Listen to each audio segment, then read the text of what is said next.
Hello everyone, मैं doctor Mudassir Khan from Firdaus hospital Sitapur. आज के इस वीडियो में मैं आपको बताने जा रहा हूँ मलेरिया फीवर के बारे में।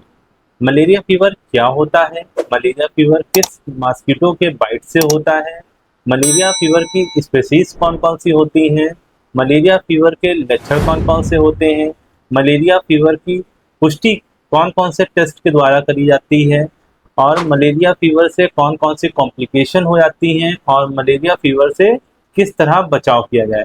आज के इस वीडियो में मैं पूरी जानकारी आपको बहुत ही सरल शब्दों में देने जा रहा हूँ। पूरा वीडियो देखें और इससे फ़ायदा उठाएं। सबसे पहले मैं आपको बताने जा रहा हूँ व्हाट इज़ मलेरिया। मलेरिया क्या होता है? मलेरिया एक बहुत घातक बीमारी होती है, कभी कभी ये जानलेवा भी हो जाती है। मलेरिया फीवर यानी कि मलेरिया पैरासाइट्स जो होता है वो एक फीमेल एनाफिलीज मॉस्किटो के बाइट करने से होता है।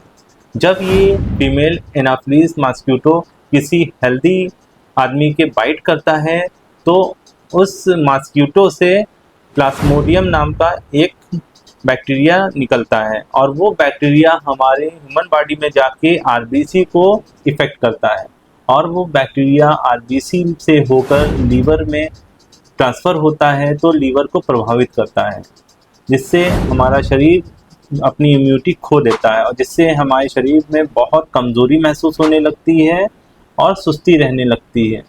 चलिए अब जानते हैं type of plasmodium species. Plasmodium species 5 प्रकार की होती हैं। सबसे पहले plasmodium vivax, plasmodium falciparum, plasmodium malariae, plasmodium knowlesi, plasmodium Oval.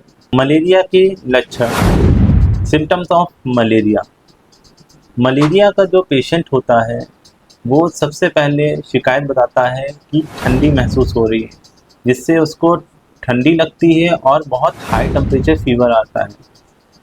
उसकी वजह से उसको बहुत कमज़ोरी महसूस होती है और वो अपने जिस्म में बहुत कमज़ोरी महसूस करता है, थका थका सा महसूस करता है, इम्यूनिटी लॉस हो जाती है।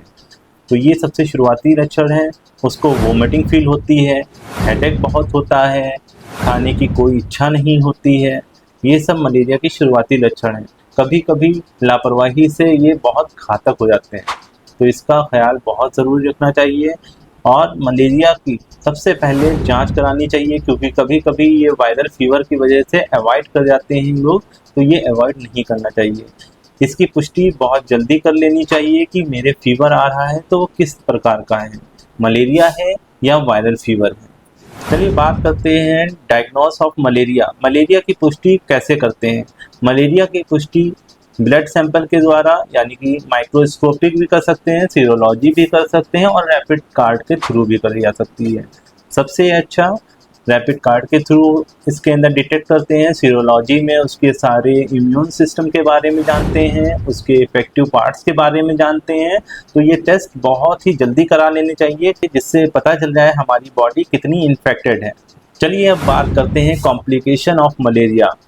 मलेरिया के ज़रिए कौन कौन सी कॉम्प्लिकेशन हमारे बॉडी में आ जाती है। कभी कभी हमारी लापरवाही से मलेरिया घातक हो जाता है, जिससे हमें दिमागी मलेरिया हो जाता है, खून की बहुत कमी हो जाती है। मलेरिया हमारे सबसे ज़्यादा लीवर पे इफेक्ट करता है और जब लीवर अपनी ताकतें खो देता है तो ब्लड शुगर लो महसूस होता है, सीवियर अनीमिया हो जाता है, यूरिन पास करने में परेशानियां होती हैं, कभी कभी यूरिन में ब्लड भी दिखाई देता है, इम्यूनिटी बहुत लो हो जाती है, जिससे हमारी बॉडी बहुत थका महसूस करती है। चलिए अब बात करते हैं प्रिवेंशन ऑफ मलेरिया की। मलेरिया से कैसे बचा जाए?